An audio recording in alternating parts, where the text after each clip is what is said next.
Hi friends, எல்லாருக்கும் வணக்கம். இந்த விலாகில் கிச்சனில் மறக்காமல் செய்யக்கூடிய சில விஷயங்களை ஷேர் பண்ணியிருக்கிறேன். கண்டிப்பாக இந்த வீடியோவில் இருக்கிறது மேக்ஸிமம் சில பேர் ஃபாலோ பண்ணுவீங்க. ஃபாலோ பண்ணாத சில பேருக்கு கொஞ்சம் யூஸ்ஃபுல்லாக இருக்கும் நம்புகிறேன். வீடியோக்குள்ளே போகிறதுக்கு முன்னாடி இந்த வீடியோ பார்த்துட்டு இருக்கவங்களுக்கும் என்னை இது வரைக்கும் சப்போர்ட் பண்ணவங்களுக்கும் ரொம்ப ரொம்ப நன்றி. வீடியோ பிடிச்சிருந்தா கண்டிப்பாக லைக் கொடுக்க மறந்துடாதீங்க. நீங்கள் கொடுக்குற ஒவ்வொரு லைக்கும் எனக்கு ரொம்பவே என்கரேஜ் பண்ணுற மாதிரி இருக்கும். அதோட உங்கள் ஃப்ரெண்ட்ஸ் அண்ட் ஃபேமிலிக்கும் ஷேர் பண்ணுங்கள். மறக்காமல் நம்ம சேனலையும் சப்ஸ்கிரைப் பண்ணுங்கள். ஸ்டார்ட் பண்ணுறப்பயே ஒரு பிரேக்ஃபாஸ்ட்டோட தான் ஸ்டார்ட் பண்ணுறேன். ரொம்ப நாளாக வந்து வீட் பிரெட் கிடைக்காமலே இருந்துச்சு. எங்களுக்கு நியர்பை ஷாப்பில் இது வந்து கிடைக்காது. ஸோ இன்றைக்கி கொஞ்சம் வெளியில் போனதுனால எனக்கு வந்து கோதுமை பிரெட் வாங்கிட்டு வந்தேன். இது இனிப்பு அதிகமாக இல்லாமல் நல்லாயிருக்கும். ஹெல்த்துக்குமே இது ரொம்ப நல்லது தான். பிரெட் ஆம்லேட் போட்டாலே மார்னிங் வந்து 2 பிரெட் ஆம்லேட் அவ்வளோதான் வந்து மார்னிங் பிரேக்ஃபாஸ்ட்டாகவே இருக்கும். அதுவே ஃபில்லிங்காகவும் இருக்கும். கிச்சனில் மறக்காமல் நம்ம ஃபாலோ பண்ணுற டிப்ஸை ஒவ்வொன்றா பார்க்கலாம். ஃபஸ்ட்டு டிப் வந்து நம்ம எப்போவுமே வந்து கிச்சன் சுத்தமாக இருக்குன்னு நினச்சோமா, அடிக்கடி வந்து நம்ம வந்து எப்போ பார்த்தாலும் ஃபுல்லாக டீப் க்ளீன் பண்ணணும் தான் அவசியம்லாம் கிடையாது. இந்த மாதிரி ஏதாவது வந்து அடுப்பில் வந்து கொட்டிருச்சு அப்படின்னா உடனே அந்த ஸ்டவ்வை வந்து அது சூடாக இருந்தால் கூட பரவாயில்லன்னு சொல்லி சேஃபாக வந்து அந்த கம்பியை வந்து இறக்கிட்டு அதை வந்து லைட்டாக நான் எப்போவுமே இந்த மாதிரி தான் பண்ணுவேன். இது வந்து நம்மளுக்கு எப்போ பார்த்தாலும் வந்து ஸ்டவ்வும் வந்து நீட்டாக தான் மெயின்டைன் ஆகும். இல்லை ஒன் தடவை விட்டுட்டோம் கொஞ்ச நேரம் கழித்து அதை பார்த்துக்கலாம் அப்படின்னா அது நம்மளுக்கு ரொம்பவே அசிங்கமாயிரும். ஸோ ஆயில் கொட்டினாலும் சரி, சின்னதாக ட்ராப் விழுந்தால் கூட உடனே நம்ம அதை வந்து க்ளீன் பண்ணிட்டோம்னா எப்போவுமே ஸ்டவ்வும் வந்து நீட்டாக மெயின்டைன் ஆகும். செகண்ட் டிப் என்னென்னா, சப்பாத்தி நம்ம தேய்க்கிறப்ப இந்த மாதிரி கீழே பெரிய டவல் அப்படி இல்லைன்னா நம்ம இந்த மாதிரி சிலிக்கானில் ஷீட்டு வந்து வாங்கி வச்சுக்கிட்டோம் அப்படின்னா மாவை இந்த மாதிரி ஸ்ப்ரெட் பண்ணி போடுறப்ப அது அதிகமாக வந்து வெளியில் வந்து தெரிக்கவே தெரிக்காது. கவுண்டர் டாப்பு இதனால் வந்து நீட்டாகவும் இருக்கும். இல்லைனா நம்ம தேய்ச்சிட்டு அப்புறமா வந்து கவுண்டர் டாப்பை க்ளீன் பண்ணிடலாம். அப்படியே வந்து அங்கங்கே மாவு மாவாக இருக்கும். அது மட்டும் இல்லாமல் இந்த மாதிரி ஷீட்டில் நம்ம போடுறப்ப சப்பாத்தியை இன்னும் கொஞ்சம் பெருசாக போட்டுட்டோம்னா 2 சப்பாத்தி சாப்பிட்டாலே போதும், அவ்வளோ ஃபில்லிங்காக இருக்கும். 3 சப்பாத்தி சாப்பிட்றவங்க கூட 2 போதும் அப்படிங்கிற மாதிரி நம்மளோட வேலையும் குயிக்காக முடியும். தேர்ட் டிப் என்னன்னு பார்த்தீங்கன்னா, அதிகமாக நிறைய பேர் செய்யாத ஒரு விஷயம் வந்து நம்ம பாத்திரம் வந்து வாஷ் பண்ணி வந்து போடுறோம். ஆனால் அந்த பாத்திரம் வாஷ் பண்ணி போடுற கூடையும் வந்து நீட்டாக இருக்கணுங்கிறத நம்ம வந்து யோசிக்க மாட்டோம். ஸோ அதையுமே அப்பப்போ நம்மளுக்கு வந்து டைம் கிடைக்கிறப்ப இந்த மாதிரி நல்லா வாஷ் பண்ணி வச்சிடணும்.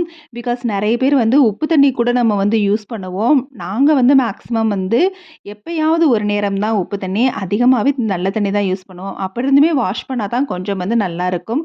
உப்பு தண்ணிலாம் யூஸ் பண்ணுறவங்கலாம் பார்த்திங்கன்னா அந்த கூடையே வந்து ஒயிட்டாக வந்து ரொம்ப வந்து வெள்ளையே ஆயிரும்.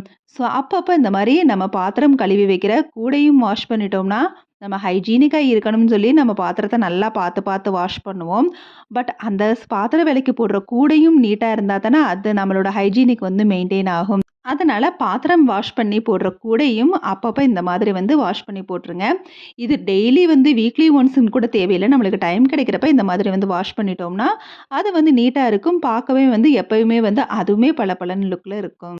இன்னொன்று, நான் இந்த டேப்பில் மாட்டி வச்சுருக்கிற இந்த பைப்புமே வந்து மீஷோவில் தான் வாங்கினது. அந்த எக்ஸ்டென்சர் அது வந்து நம்மளுக்கு வாஷ் பண்ணுறப்ப பார்த்திங்கன்னா நல்லா வந்து ரொட்டேட் ஆகும். அதனால் நம்மளுக்கு வாஷ் பண்ணுறப்ப ரொம்பவே வந்து கஷ்டமாகவும் இருக்காது. அது நம்மளுக்கு ஏற்ற மாதிரி நம்ம வந்து அந்த பைப்பை வந்து அட்ஜஸ்ட்டும் பண்ணிக்கலாம். ஸோ இந்த மாதிரி வந்து ரொட்டேட் ஆகி பண்ணுறப்ப நம்மளுக்கு இந்த மாதிரி சில வெஷல்ஸை வந்து வாஷ் பண்ணுறப்ப அது வந்து கஷ்டமாகவும் தெரியாது. ஸோ இந்த எக்ஸ்டென்சருமே பைப்பில் மாட்டி இருக்கிறது ரொம்பவே வந்து யூஸ்ஃபுல்லாக இருக்குது. இது வரைக்கும் வந்து பாத்திரக்கூடைய வாஷ் பண்ணலாம் கூட இனிமே வந்து வாஷ் பண்ணி வச்சுக்கோங்க. அப்பப்போ சும்மா வெறும் தண்ணியில் கூட வாஷ் பண்ணி வச்சுக்கோங்க. அடுத்ததாக பார்த்தீங்கன்னா, கவுண்டர் டாப்பை வந்து இன்னொன்று நீட்டாக எப்பயும் மெயின்டைன் ஆகணும்னா நம்ம சமைச்ச உடனே அந்த பொருளை அப்பப்போ வந்து எடுத்து வச்சிடணும். இன்னொன்று, சமைச்சு முடிச்சுட்டு தான் எடுத்து வைக்கணும் இல்லை, நம்மளுக்கு தேவையானதை அடுப்பில் போட்டதுக்கப்புறம் அதை வந்து அப்படியே வந்து அந்தந்த இடத்துல ப்ளேஸ் பண்ணுறது இன்னுமே நம்மளுக்கு கவுண்டர் டாப்பை வந்து ரொம்ப கிளம்ஸியாக தெரியாது. நெக்ஸ்ட்டு, கவுண்டர் டாப்பில் வந்து நம்ம வெட்டி போடுறது, ஏதாவது தூசி விழுகிறது எதுவாக இருந்தாலும் உடனே அதை வந்து க்ளீன் பண்ணி அதை வந்து அந்த குப்பையை எடுத்துடணும். நம்ம வெங்காயம் வெட்டுறது, காய் வெட்டுறப்பெல்லாம் போடுற தோலை வந்து கவுண்டர் டாப்லேயே போடாமல் இந்த மாதிரி அதுக்குன்னு தனியாக வந்து ஒரு பேசின் மாதிரி வச்சுக்கோங்க. அப்போ அதுக்குன்னு வந்து இது பண்ணுறப்ப நம்மளுக்கு வந்து கவுண்டர் டாப்பை தனியாக வந்து க்ளீன் பண்ணணுங்கிற அவசியம் இருக்காது. அதுவுமே பளிச்சு லுக்கில் இருக்கும். சமையல் முடிச்சாலே அப்பப்ப வந்து அப்படியே முடிச்ச கையோட ஈர துணிய கவுண்டர் டாப்ப வந்து சும்மா துடைக்கிறதுக்கு பதிலா, நம்ம ஈர துணிய வச்சு நம்ம சும்மா நெறைய வந்து டீப் கிளீன் பண்ணணும் கிடையாது. ஈர துணிய வச்சு இந்த மாரி எல்லாத்தையும் மிக்ஸி உட்பட எல்லாத்தையும் நம்ம வந்து சும்மா தொடச்சிட்டாலே போதும். எப்பவுமே டீப் கிளீன் பண்றதுக்கு நம்மளுக்கு டைமும் இருக்காது. எப்பவும் வந்து சோப் போட்டு நார்மலா வாஷ் பண்றது கூட நம்மளுக்கு டைம் இருக்காது. அதனால கவுண்டர் டாப்ப வந்து இந்த தூசிய துடைக்கிறப்பயே வந்து இந்த மாரி ஈர துணிய வச்சு தொடச்சிட்டிங்கன்னா, கவுண்டர் டாப் எப்பவுமே வந்து கிளம்ஸியாவும், அசிங்கமாவும் இருக்காது. அடுத்ததா மெயின் டிப் என்ன அப்டின்னா, மசால் பொடி. நம்ம அரைச்சு வைக்கிற மசால் பொடி. நான்லாம் இந்த மாதிரி தான் அத எப்படி வந்து ப்ரிசர்வ் பண்ணி வச்சிருக்கேன்னு பாருங்க. எதுக்காக இத்தன வந்து அப்படியே வந்து எல்லாத்தையும் வந்து ஒரு கிஃப்ட் பேக் பண்ற மாரி பண்ணியிருக்கேன் அப்டின்னா, அப்பதான் அத நல்லா வந்து அடைச்சு நம்ம வந்து நீட்டா ஒரு கபோர்டுக்குள்ள வைக்கிறப்ப, அது வந்து நிறம் மாறாம இருக்கும். ரொம்ப நாளா இதே நிறத்தோட மெயின்டெயின் ஆகும். நல்லா வந்து அமுக்கியும் வச்சிரணும். நல்லா அமுத்தி அமுத்தி வச்சுட்டோம் அப்டின்னா, அது வந்து காத்து போகாம நம்மளுக்கு நிறம் மாறாம இருக்கும். இன்னொன்னு அந்த மாரி சேஃபா வந்து நம்ம அதிகமா எடுக்காத, அதாவது யூஸ் பண்ணாத ஒரு இடத்துல வந்து அத சேஃபா வந்து வச்சிரணும். எனக்கு இந்த இடம் காம்பேக்ட்டா இருக்கும் வைக்கிறதுக்கு. இந்த பாக்ஸ்ல இருக்க மசால் பொடி புளிக்குழம்பு, மட்டன் குழம்பு வைக்கிறதுக்கு, அந்த பாக்ஸ்ல இருக்க மசால் பொடி சாம்பார் வைக்கிறதுக்குன்னு பிரிச்சு வச்சிருக்கிறேன். அடுத்ததா ஓன் ஹவுஸா இருந்தா கண்டிப்பா வந்து நம்ம சிலிண்டர் வைக்கிற இடத்துல கண்டிப்பா இந்த வென்டிலேஷன் வந்து இருக்கணும். சப்போஸ் அப்படி இல்லன்னா கூட இந்த மாரி செட் பண்ணிக்கங்க. நாங்க ஃபர்ஸ்ட்டு வந்து போடுறப்ப இந்த மாரி வென்டிலேட்டர் வந்து வைக்கல. அதுக்கப்புறம் தான் நம்ம வந்து கார்பெண்டர கூப்பிட்டு இந்த மாதிரி வந்து வச்சு விட்டோம். ஃப்ளெக்சிபிளா இருக்கிற மாதிரி. இது வந்து இடம் வந்து சிலிண்டர் வைக்கிறது. இந்த இடத்துல வந்து இந்த மாதிரி இந்த இடத்த மட்டும் கட் பண்ணி எடுத்துட்டு இந்த வென்டிலேஷன் வந்து வச்சு விட்டாச்சு. அதே மாதிரி தான் வெங்காயம், வெள்ளப்பூடு இதெல்லாம் வந்து இந்த இடத்துல வைக்கிறோம். கண்டிப்பா இந்த பொருளுக்கெல்லாம் வென்டிலேட்டர் தேவை. ஸோ, அதனால இங்கேயும் வந்து இந்த மாதிரி இந்த இடத்த வந்து கட் பண்ணி இந்த வென்டிலேட்டர வந்து வச்சு விட்டாச்சு. கண்டிப்பா இத வந்து மறக்காம பண்ணுங்க. அடுத்ததா கிச்சன்ல இந்த மாரி டவல் யூஸ் பண்றது. இத ஆல்ரெடி வந்து வீடியோல சொல்லியிருக்கேன்னு நெனைக்கிறேன். எனக்கு ஞாபகம் இல்ல. அதனால திரும்பவும் ஷேர் பண்றேன். கிச்சன்ல சமைக்கிறப்ப அடிக்கடி வந்து நம்மளுக்கு வந்து கை துடைக்கிறதுக்கு துணி தேவைப்படும். அதனால நம்ம போட்டிருக்க ட்ரெஸ்லயே வந்து தொடச்சுட்டு வேலைய பார்ப்போம். அதனால ட்ரெஸ் வந்து அழுக்காகும். ஸோ இந்த மாரி பண்ணாம நம்ம இந்த மாரி ஏதாவது ஒரு டவல வந்து நம்ம யூஸ் பண்ணிக்கிட்டோம் அப்டின்னா, ட்ரெஸ்ஸும் அழுக்காகாது. ஒரு 10 டேஸ், ஒரு 15 டேஸ்ல அது நம்மளுக்கு பழக்கமாவே ஆயிரும்.